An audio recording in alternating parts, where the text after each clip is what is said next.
बोलो भोलेनाथ भगवान की जय। माता पार्वती नंदी बाबा की जय। श्री शिवाय नमस्तुभ्यम, श्री शिवाय नमस्तुभ्यम, श्री शिवाय नमस्तुभ्यम। भक्तिगण भगवान शिव कथा के रसतत्व का ध्यान से श्रवण करें एवं भगवान शिव पर दृढ़ भरोसा करें। आपके समस्त कार्य भगवान शिव की कृपा से पूर्ण होंगे, इसमें संदेह नहीं है। बोलो भोलेनाथ भगवान की जय। माता पार्वती नंदी बाबा की जय। अथ तृतीयो अध्याय प्रणव मीमांसा तथा संन्यास विधि वर्णन। ईश्वर बोले, हे देवी, आप मुझसे जो पूछ रही हैं उसे मैं आपसे कह रहा हूँ, सुनिए। उसके सुनने मात्र से जीव साक्षात शिव हो जाता है। प्रणव के अर्थ को जान लेना ही मेरा ज्ञान है। प्रणव नामक वह मंत्र सभी विद्याओं का बीज है। उसे वट बीज के समान अति सूक्ष्म तथा विशाल वट वृक्ष के समान महान अर्थ वाला जानना चाहिए।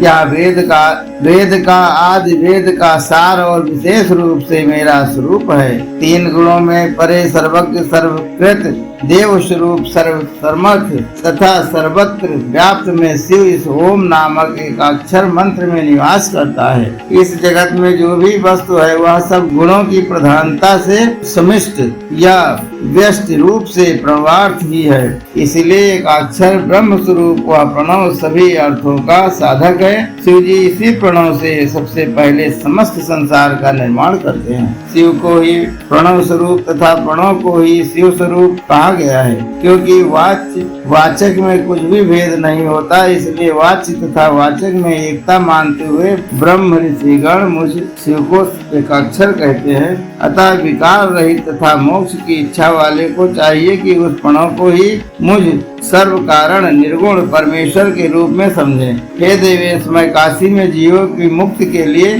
सभी मंत्रों में श्रेष्ठ इसी प्रणव का उपदेश करता हूँ। हे अंबिके, अब मैं सर्वप्रथम प्रणव द्वार का वर्णन करूंगा, जिसका ज्ञान हो जाने से परम सिद्धि प्राप्त हो जाती है। सर्वप्रथम निवृत्त कला रूप आकार का उद्धार करें। तत्पश्चात ईंधन कला रूप कार का, काल कला रूप मकार का, दंड कला रूप बिंदु का तथा ईश्वर कला रूप नाद का उद्धार करें। इस प्रकार तीन मात्रा बिंदु तथा नाद स्वरूप पंच वर्ण रूप यह प्रणव उद्धृत किए जाने पर जप करने वालों को सदा मुक्ति प्रदान करता है। यह प्रणव ब्रह्मा से लेकर यथावर पर्यंत संपूर्ण प्राणियों का प्राण ही है, अतः इसे प्रणव कहा गया है। इस प्रणव का आदि अक्षर आकार है, उसके बाद उकार, मध्य में मकार और अंत में नाद है। इनके संयोग से ओम बनता है। हे मुनि सत्तम, आदि वर्ण आकार जो कि उकार के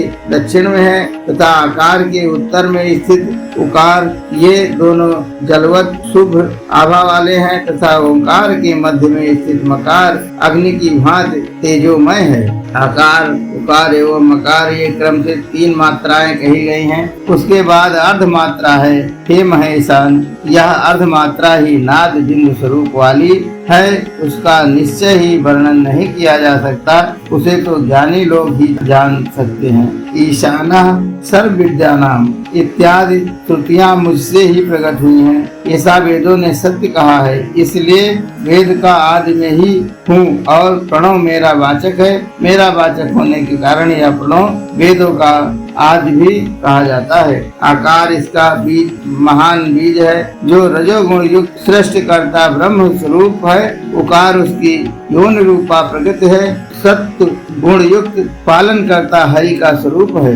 मकार बीज युक्त पुरुष है, जो तमोगुण से युक्त संहार करता सदाशिव का स्वरूप है। बिंदु साक्षात प्रभु महेश्वर हैं, उन्हीं से जगत का तिरोभाव कहा गया है। नाद को सदाशिव कहा गया है, जो सब पर अनुग्रह करने वाले हैं। नाद रूप मूर्धा में परात्पर शिव का ध्यान करना चाहिए। वह सर्वज्ञ, सर्वकर्ता, सर्वेश, निर्बल, अविनाशी, अनिर्देश तथा सत्य असत्य से परे साक्षात परब्रह्म है। प्रणव के घटक वे आकार आदि वर्ण क्रमशः उत्तरोत्तर व्यापक हैं और वही पूर्व वर्ण व्याप्त हैं। इस प्रकार की भावना सर्वत्र करनी चाहिए। आकार आदि पांचों वर्णों में क्रमशः सदोजात से ईशान पर्यंत पांच ब्रह्म स्थित हैं, वे मेरी ही मूर्तियां हैं। हे शिव, आकार में सदोजात से उत्पन्न 8 कलाएं कही गई हैं। उकार में वामदेव रूपिणी 13 कलाएं कही गई हैं। मकार में अधो रूपिणी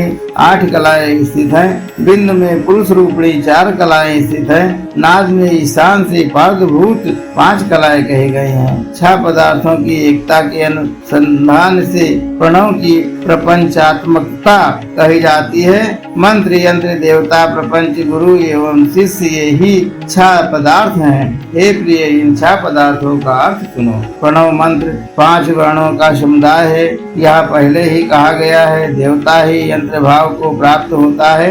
अब मैं उसके मंडल क्रम को कहता हूँ। यंत्र देवता स्वरूप है और देवता विश्व रूप है। गुरु को विश्व रूप कहा गया है और शिष्य को गुरु का शरीर कहा गया है। सर्व खालिदम ब्रह्म, इस श्रुति से सारा प्रपंच ही ओंकार स्वरूप है।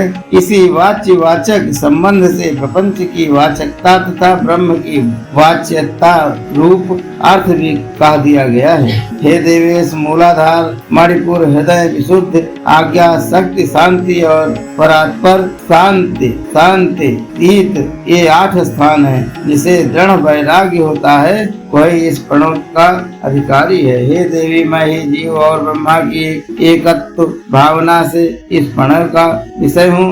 हे देवी, इस प्रणव का विषय नामक अनुबंध भली भांति कह दिया। अब संबंध को सुनिए। जीवात्मा का मुझ परमात्मा के साथ एक क्यों इस प्रणव का विषय है और वाच्यवाचक भाव ही यहाँ पर संबंध है। व्रत आदमी, निरत, शांत, तपस्वी, जितेंद्रिय, पवित्र आचरण से युक्त, इस लोक तथा परलोक के विषयों से विरक्त, देवताओं तथा ब्राह्मणों में उत्तम भक्ति रखने वाले, बुद्धिमान, शिवव्रती, शांति एवं गुणों से युक्त, सुशील तथा श्रेष्ठ वेदवेता ब्राह्मण शिष्यों को चाहिए कि सभी शास्त्रों के अर्थ को तत्व जानने वाले, वेदांत ज्ञान में पारंगत तथा बुद्धिमानों में श्रेष्ठ यति आचार्य के पास जाकर उन्हें दंडवत प्रणाम आदि के द्वारा प्रयत्न पूर्वक संतुष्ट करे। जो गुरु हैं वही शिव कहे गए हैं और जो शिव हैं वही गुरु कहे गए हैं। ऐसा मन से सोचकर अपना विचार निवेदन करना चाहिए। बुद्धिमान शिष्य को चाहिए कि गुरु से आज्ञा प्राप्त करके 12 दिन पर्यंत केवल दूध पीकर रहे। पुनः समुद्र के तट पर, नदी के किनारे, पर्वत पर अथवा शिवालय में शुक्ल पक्ष की पंचमी अथवा एकादशी के दिन प्रातः काल स्नान करके शुद्ध चित्त होकर नित्य कृत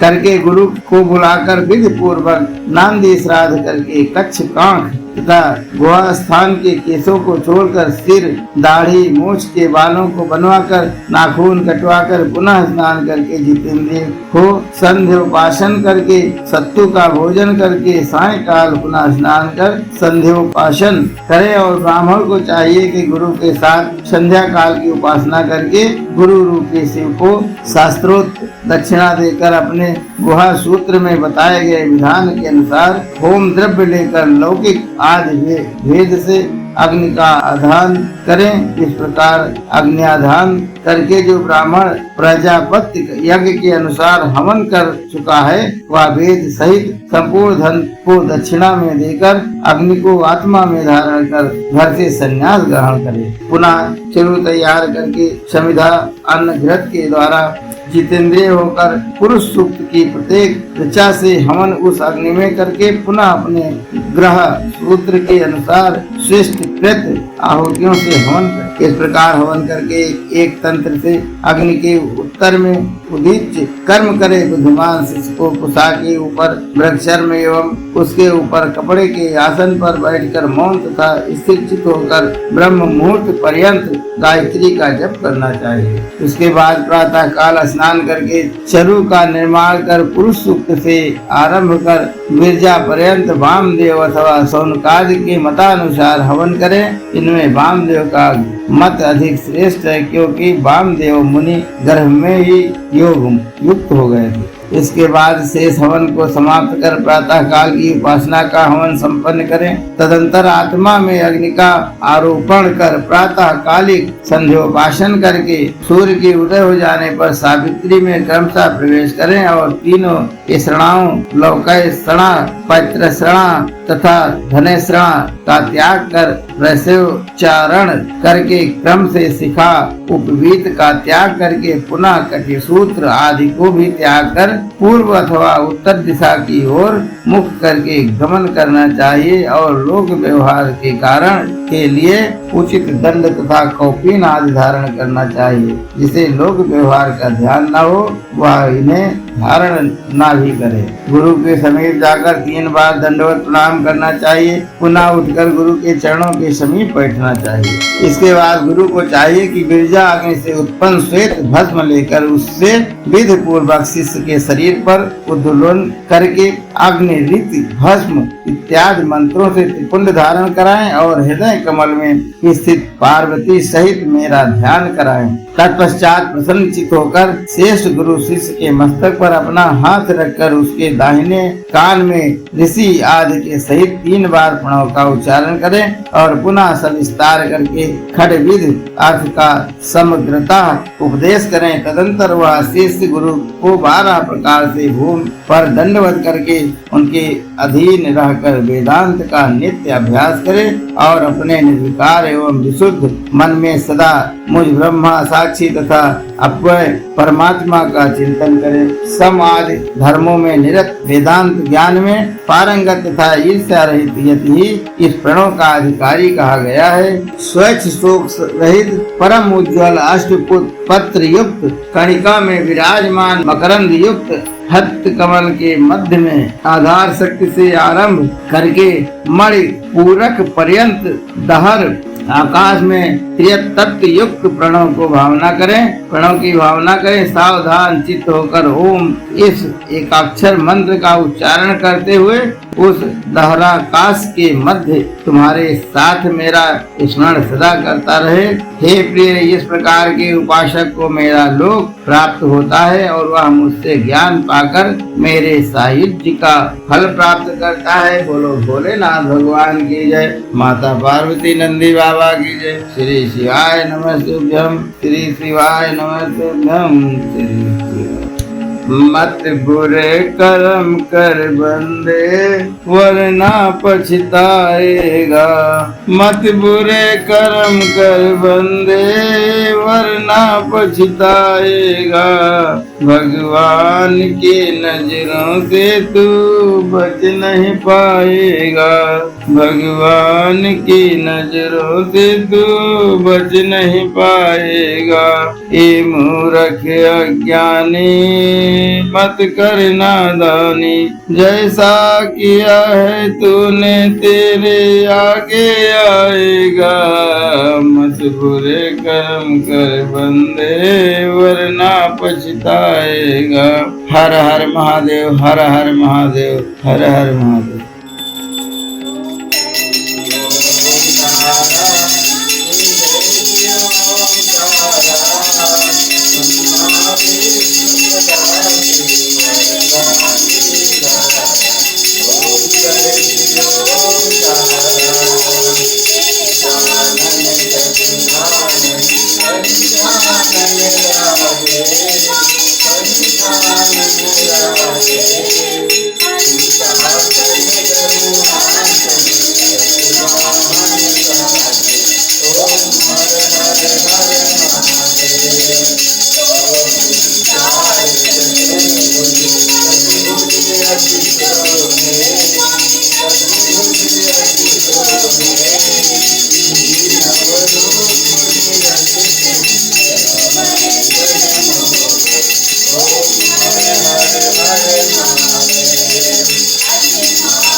ओम हरे हरे हरे महादेव।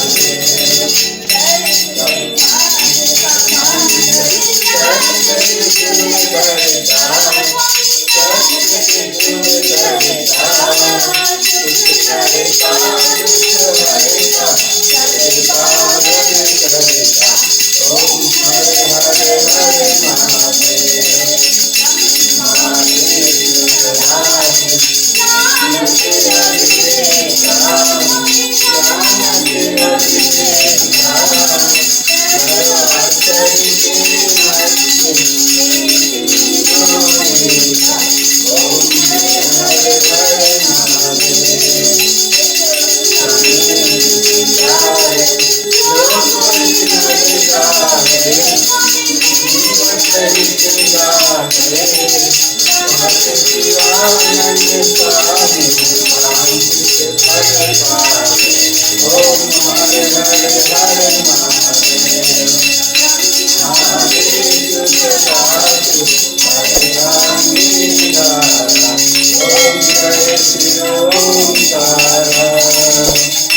कर्पूरगौरं करुणावतारं संसारसारं भुजगेन्द्रहारं सदा वसन्तं हृदयारविन्दे भवं भवानी